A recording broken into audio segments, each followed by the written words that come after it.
안녕하세요. 퇴근은 몰빵입니다.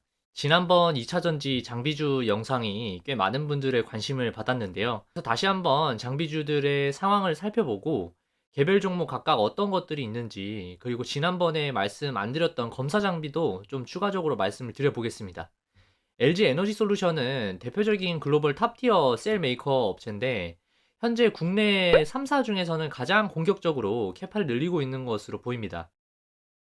상장을 하면서 모인 공모자금으로 약 8.5조 원을 증설에 사용할 계획이라고 하는데, 기존 155기가와트시에서 25년까지 432기가와트시로 늘릴 것으로 알려졌습니다. 규모가 3배 가까이 되는군요. 미국과 중국 중심으로 증설을 하고 있는데, 아무래도 시장 규모를 봤을 때는 가장 돈이 되는 쪽을 선택한 게 아닌가 싶습니다. 현재까지 GM과 스텔란티스 회사들과 합작을 해서 대규모 배터리 공장을 설립 예정되어 있습니다. SK온도 공격적인 캐파 증설을 발표한 바 있는데, 미국에 가장 많은 규모의 공장 설립을 진행하고 있습니다. SK온은 포드와 손잡고 합작법인을 설립해서 12조 원을 투입하기로 했고, 테네시 켄터키주에 총 129기가와트시 규모의 공장을 설립 중에 있습니다. 보시다시피 기존의 40기가와트시 수준에서 25년까지 222기가와트시 수준까지 끌어올린다고 하는데, 절대적인 규모로 본다면은 LG 에너지 솔루션에 조금 밀리지만, 성장 폭을 본다면 SK온 쪽이 더 많이 늘어나긴 합니다. 규모만 봤을 때는 LG 에너지 솔루션 쪽에 납품을 많이 하는 업체를 찾는 게 수주 규모 측면에서 더 유리한 전략이 될 수 있을 것으로 보입니다. 하지만 이제 SK온에 기존에 납품을 잘 하고 있던 업체라면은 SK온의 공격적인 캐파 증가 속도에 맞춰서 장비주도 전년 대비해서 훨씬 더 많이 수주가 일어날 수 있을 것으로 보입니다. SDI는 삼성 SDI는 다른 업체들보다는 증설에 소극적인 것으로 보이는데, 2025년까지 115기가와트시 수준의 생산 능력을 확보할 것으로 전망을 하고 있습니다. 대부분의 대형 차량 생산 브랜드가 한국의 셀메이커들과 협력 관계를 가지고 배터리 조달 시스템을 구축하고 있는 상황이기 때문에, 지난 영상에 이어서 여러 번 투자 메리트가 있는 쪽이라고 강조를 드릴 만하다고 판단이 듭니다. 합작법인을 설립해서 공장 규모를 키우고 노력하는 것으로 봐서는 장비주 입장에서는 사실 땡큐입니다. 기존에 셀메이커 업체들만 투자를 해서 공장을 차리게 되면, 예를 들어서 50기가와트시 짜리밖에 못할 거를 차량 업체하고 손을 잡고 합작 법인을 통해서 차릴 경우에는 공장에서 100기가와트시까지 생산할 수 있는 캐파를 가져갈 수 있는 겁니다. 장비 발주량이 2배가 더 늘어난다고 단순하게 생각을 해본다면, 기존의 국내 셀메이커들의 납품을 하고 있는 업체들 입장에서는 장비 발주 규모가 합작 법인을 통해서 공장을 설립하는 경우에 2배 가까이 커질 수 있다라고 보면 되겠습니다. 2차전지 제조 공정은 크게 전극 공정, 조립 공정, 화성 공정으로 크게 세 가지 나뉘어진다고 지난번 영상에서 제가 말씀을 드렸는데, 자세히 각 공정별로 어떤 처리를 하는지 말씀을 드렸기 때문에 못 보신 분들은 공정에 대한 이해, 단계별 장비가 어떤 것들이 있는지 파악하기 위해서 지난번 제가 올려드렸던 영상을 참고를 하시고요. 전국 공정의 시장 규모는 연간 5조 원 정도로 커져가면서 작년 15조 규모였던 게 25년이면 35조 원에 달할 것으로 보이고, 그 중에서도 절반 이상인 60% 가까이 코팅 공정에서 차지를 하기 때문에, 코팅 공정은 사실상 코팅 공정 장비를 대는 업체는 수주 규모로는 아주 중요한 역할을 하고, 또 그 액수가 상당히 클 것으로 보입니다. 표를 보시면 코팅 공정을 맡아서 하고 있는 장비 업체는 PNT, CIS, 탑 엔지니어링, GI텍 정도가 있는 것으로 보입니다. 조립 공정의 규모는 전국 공정보다는 금액 단위가 작지만 연간 2조 원에서 3조 원 정도 늘어나면서 21년에 8조였던 시장 규모가 25년이면 19조 가까이 증가할 것으로 전망을 하고 있습니다. 조립 공정은 단계가 워낙 많기 때문에 단순히 하나의 공정만 콕 집어서 집중해야 될 부분이라고 말씀드리기는 어렵고, 여러 공정을 담당하고 있고 셀메이커들에게 납품 이력이 있는 업체들 위주로 보는 게 좋습니다. 저는 PNT, 엠플러스, 유일에너테크, 하나기술 정도를 보고 있습니다. 최근에 엠플러스가 SK온에 대규모 수주를 했다고 알려지면서 크게 급등을 했습니다. 패키징 장비를 수주했다고 하는데, 패키징 장비는 24대를 발주를 했고 헝가리 2반차, 중국 엔천 2공장에 들어갈 것으로 보입니다. 규모는 2천억 수준이라고 하는데 엠플러스의 기존 수주 내역을 한번 보시면 얼마나 이 규모가 큰지를 체감하실 수 있습니다. 19년도에 신규 수주 1,600억 가량, 20년에 870억 가량이었던 것을 감안을 해본다면 이번 수주는 크게 한 방 터졌다라고 볼 만한 상황입니다. 레퍼런스가 좋은 것으로 보이기 때문에 아무래도 향후 SK와 포드와 합작해서 세우는 공장에도 장비를 대줄 가능성을 열어놓고 볼 필요가 있겠습니다.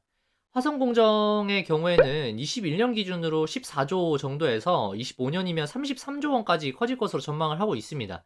연간 4조 원에서 5조 원 정도 커질 것으로 전망을 하고 있는 것이고, 화성공정은 포메이션 장비가 80%를 맡고 있기 때문에 포메이션 장비를 생산하는 업체를 중심으로 보실 필요가 있겠습니다. 이 포메이션 장비가 2차 전지 생산 공정 전 공정에서 22% 가까이 차지한다고 하니까 규모로 보면 상당히 크다고 볼 수 있습니다. 그리고 마지막으로 앞서 말씀드렸던 전극 공정, 제조 공정, 화성 공정을 제외하고 나면 기타 장비인 검사 장비와 자동화 장비 등이 남습니다. 규모는 사실 이쪽 부분에서 그렇게 크지 않습니다만 몇 개의 업체들이 이 시장을 꽉 잡고 있는 듯해 보여서 투자하기에는 상당히 매력적인 부분들이 있어 보입니다. 자동화 장비 경우에는 전체 2차 장비 캐파 중에서 11% 가까이 차지를 한다고 합니다. 표를 한번 보시면 각 공정별로 어떤 업체들이 들어가는지 장비주들의 레퍼런스가 나오는데 검사 공정에서는 하나기술이나 엔시스 정도가 눈에 띄고 자동화 장비는 코인테크가 눈에 띕니다. 그 밖에 각 공정에서는 개별 업체들을 다시 한번 살펴보기로 하겠습니다. 먼저 제가 지난번 영상에서 언급드렸던 종목이고 개인적으로는 매력도가 높은 업체로 보고 있는 하나기술입니다. 이 업체는 조립공정, 화성공정까지 커버가 가능하고 검사 장비랑 자동화 설비 장비도 만드는 업체고 국내에서는 가장 많은 영역을 커버할 수 있는 업체입니다. 자동화 설비도 파우치형이나 각형, 원형 타입에 관계없이 모두 공급이 가능하다고 하니까 국내 셋업체들 뿐만 아니고 해외 고객사로도 수주 기대감이 충분히 있는 상황입니다.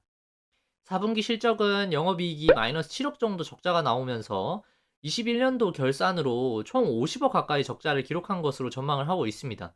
조립공정이랑 화성공정 장비에서 대부분의 매출이 나오고 있는 것으로 보이는데 미국, 유럽, 중국까지 고객사 레퍼런스가 있고 중국 쪽은 이미 수주한 이력도 있기 때문에 올해 분명히 수주 기대감은 충분히 있습니다. 21년도에 매출 원가가 많이 들었고 올해부터는 본격 원가율도 좀 떨어지고 그만큼 이익률이 개선될 것으로 보고 있습니다. 수주의 규모가 커질수록 고정비 관리가 어느 정도 될 것으로 보고 있고 유진증권 리포트에서는 올해 매출이 2,500억대로 전년 대비해서는 120% 이상 증가한 수준을 예상하고 있습니다. 영업이익도 250억 정도로 흑자 전환하면서 큰 폭의 증가를 보일 것으로 기대를 하고 있는데 대규모 수주가 터지는 그림이 나와줘야 어느 정도 실적 증대에 대한 전망이 가시화될 것으로 보입니다. 올해 EPS 전망치 대비해서는 20배 수준의 PER로 절대적으로 낮은 수준의 밸류는 아닌 것으로 보이는데 과거의 에코프로나 LNF, 첨보 같은 소재주들을 생각해 본다면 이익이 올라가는 구간에서 멀티플 배수도 높아졌기 때문에 지금의 PER 수준이 그렇게 부담스러운 가격대라 판단해서 매수를 망설이기에는 다소 아쉬움이 있을 것으로 보입니다. 개인적으로는 올해 흑자 전환의 이익 규모만 추정하는 수준만큼 나와준다면 큰 폭의 주가 상승도 기대해 볼 만하다고 생각하고 있습니다. 다음은 지난번 영상에서도 말씀드렸던 유일에너테크입니다. 이 회사는 조립공정의 핵심 장비를 제조하는데 노칭 장비, 스태킹 장비, 웰딩 장비, 모듈 팩 장비가 대표적으로 있습니다. 이 회사는 기존의 수주 잔고가 21년 말 기준으로는 700억 가량 있었는데 유일에너테크가 보유한 캐파 기준으로는 공장 가동률이 거의 100%에 달하는 수준이었습니다. 다시 말하면 제품이 없어서 못 판다는 얘기입니다. 앞서 말씀드린 것처럼 셀메이커들이 캐파 확장을 공격적으로 함과 동시에 유일에너테크 대규모 수주에 대한 기대를 미리 공장을 4배 규모로 증설을 진행 중인 것으로 발표를 한 바 있습니다. 올해 하반기부터는 본격적으로 이 공장들이 가동이 될 것으로 전망을 하고 있고 이번에 증설이 된 공장까지 합치면 3천억 수준의 생산 캐파를 확보하게 되는 것입니다. 저는 이번 증설이 단순히 회사 내부에서 추측해서 선제적으로 대응하는 것은 아니라고 보고 있고 어느 정도 셀 메이커들과 협의된 물량을 이미 약식으로든 논의를 한 것이 아닌가 생각하고 있습니다. 유일에너테크도 21년 기준으로는 적자를 피하지 못했는데 영업이익을 보시면 56억 적자를 기록했고 매출도 전년 대비해서는 50% 가까이 감소한 290억대를 기록을 했습니다. 코로나 영향과 물류 대란으로 인한 제품도 지연이 되면서 인도가 지연이 됐고 매출을 22년으로 이연시킨 것으로 보고 있고요. 21년 말 기준으로는 수주 잔고가 700억이라고 좀 전에 말씀을 드렸는데 이는 창사 이래로는 최대 수준이라고 합니다. 장비 기술력이 업계에서는 가장 오차율이 적으면서 빠른 속도로 생산할 수 있는 기술력을 보유한 것으로 알려졌기 때문에 올해 하반기부터는 신공장에서 생산되는 물량들이 나가는 것을 감안을 한다면 실적 증대의 기대감이 상당히 높은 상황입니다. 주가는 이미 17,000원에서 19,000원 사이대에서 여러 번 바닥을 다진 상황이기 때문에 슬슬 바닥에서 수렴해서 고개를 드는 시점이 아닌가 생각을 하고 있고요. 이익이 적자였던 업체가 흑자로 돌아서는 시점은 단기적으로 수급 전환 측면에서도 긍정적이고 본격적으로 대규모 수주가 나오는지 지속적으로 모니터링을 할 필요가 있겠습니다. 지난번 말씀 안 드렸던 검사 장비를 납품하는 업체도 하나 이야기를 해보려고 합니다. 제가 말씀드릴 종목은 NCS입니다. LG 에너지 솔루션과 삼성 SDI에 납품하는 업체인데 에너지 솔루션에는 전극 공정 검사 장비를 납품하고 있고 SDI에는 조립 활성화, 팩 공정 검사 장비를 공급하고 있습니다. 앞서 말씀드렸듯이 검사 장비 쪽은 시장 규모가 다른 세계 주요 공정 대비해서는 크지 않습니다. 하지만 이 업체는 기존의 납품 이력도 충분히 있고 실적도 흑자를 잘 내고 있는 업체라서 매력도가 충분히 있어 보여서 말씀드리려고 합니다. 보통 검사 장비들은 공정 형태가 달라도 여러 형태로 범용성이 넓기 때문에 디스플레이 검사 장비를 납품하던 업체들도 2차 전지 공정 검사를 하는 장비를 생산해서 납품하기도 합니다. V원텍 같은 업체가 그런 업체고요. 공정이 뭐가 그렇게 많냐 생각하시겠지만 이 그림을 보시면 2차 전지 공정별로 세부 공정 단계도 어마어마하게 많기 때문에 각 단계별로 전부 검사를 해야 오차율을 줄일 수 있고 제품 분량도 덜 나오기 때문에 셀메이커들 입장에서는 그리 비싼 규모의 투자가 아닐 수 있습니다. 그러니까 돈을 들여서라도 검사 장비를 갖추려고 하겠죠. 21년도에 매출 420억에 영업이익은 84억 수준을 달성을 했습니다. 앞서 말씀드렸던 주요 공정에서 장비를 납품하는 업체들보다는 훨씬 더 이익률은 좋아 보입니다. 이 회사의 검사 장비 생산 캐파를 보시면 공장이나 토지의 규모가 전체적으로 봤을 때 약 50억 가량 정도 되는 것으로 보이는데 최근에 공모를 하면서 IPO를 통해서 확보한 자금 중에서 72억 정도를 생산 시설을 확충하는 데 투자한다고 하니까 규모를 합산해 보면 기존의 50억 대비해서는 2.5배 정도로 커질 것으로 보입니다. 단순 계산으로 한다면 가동률은 지금 수준으로 이어진다고 가정을 했을 때 완공이 돼서 신공장에서 100% 가동이 가능한 시점이 됐을 때 매출이 2배가량 늘어날 수 있을 것으로 기대할 수 있다라는 겁니다. 애널리스트 추정치는 다소 보수적으로 추정이 된 것으로 보이는데 그래도 올해 전년 대비해서 영업이익 기준으로는 40% 정도 성장을 할 것으로 보고 있고 OP 마진도 20%대니까 다른 장비 업체들보다는 이익이 많이 남을 것으로 보입니다. 마지막으로 한 종목 더 말씀드리면 GI텍입니다.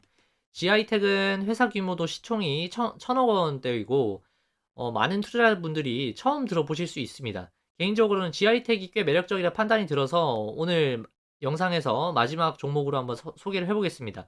GI텍은 슬롯다이라는 제품을 생산을 해서 2차 전지 메이커 업체인 SK이노베이션이나 LG화학에다가 납품을 하고 있는 업체입니다. 슬롯다이가 뭔지 궁금하실 것 같아서 간략하게 한번 설명을 해드리겠습니다. 2차 전지는 제조 공정을 단계별로 구분하면 정극 공정에서 전지원단의 양극, 음극, 활물질을 도포를 하고 절단을 하고 나서 조립 공정을 통해서 원통형이나 파우치 형태로 조립을 하고 화성 공정에서 전지를 활성화시키면서 불량품 선별 작업을 하는 단계를 거칩니다. 이 슬롯다이라는 제품은 이 중에서도 전극 공정에 해당하는 일부인데 방막에다가 전극제를 균일하게 코팅을 시키는 장비입니다. 머리카락 두께의 20분의 1 수준인 5 마이크로미터 수준으로 얇고 빠른 속도로 도포를 해야 되기 때문에 상당한 기술력을 요하고 있고 SK이노베이션이나 LG화학에 납품을 한 것으로 봤을 때는 이미 셀업체들에게 기술력을 인정받은 업체라고 보고 있습니다. 현재까지 매출은 절반 이상이 슬롯다이에서 나오고 있고 이 슬롯다이는 개당 1억 정도 하는 것으로 파악을 했는데 배터리 공장 하나당 적어도 100개 이상의 슬롯 다이가 필요하다고 합니다. 게다가 6개월에서 2년 정도 쓰면은 유지 보수를 해야 되는데 슬롯 다이로 분사하는 전극제가 금속 성분이기 때문에 슬롯 다이 분사구가 계속해서 마모하게 됩니다.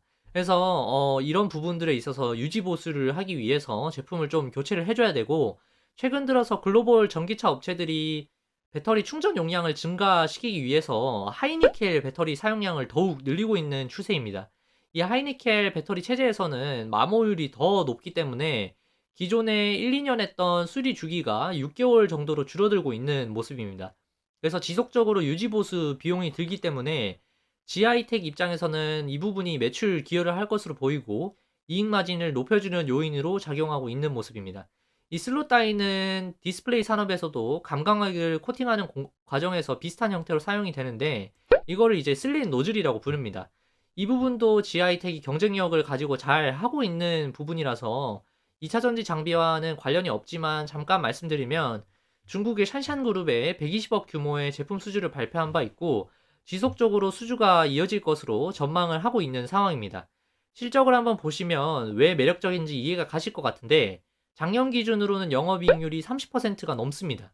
기술력도 기술력이지만 AS 처리도 슬롯 다이 매출의 30%가량 지속적으로 나오고 있기 때문에 그럴 겁니다.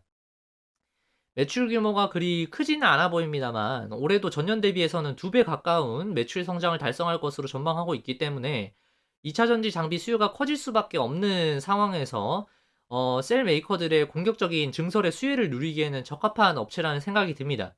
최대 주주가 많이 보유하고 있어서 유통 주식 수는 280만 주밖에 되지 않는데 시총이 작기 때문에 그럴 만도 한데, 얼마 전에 주식 분할을 해서 주식 수를 5배로 늘리겠다고 발표한 바 있습니다. 이번 달에 거래 정지가 되고 나면 주식 수가 늘어날 건데 거래량을 늘리기 위해서는 회사 차원에서도 노력을 하고 있다라고 보입니다. 거래량이 적을 때는 하루에 10만 주밖에 안 나왔는데 분할 이후에도 개선될 것으로 전망을 하고 있습니다. 22,000원대 정도를 항상 지켰었는데 상장 초기에는, 최근에는 이 가격대가 깨졌습니다. 바닥을 치고 이제 거래량이 붙으면서 올라오는 구간을 보이고 있는 상황인데 실적이 기대되는 만큼 앞으로 관심을 가지고 지켜볼 필요가 있겠습니다. 오늘 제가 준비한 영상은 여기까지입니다. 제 영상이 도움이 되셨다면 구독과 좋아요 부탁드리고 알림 설정까지 해두시면 다음 영상도 놓치지 않고 받아보실 수 있습니다.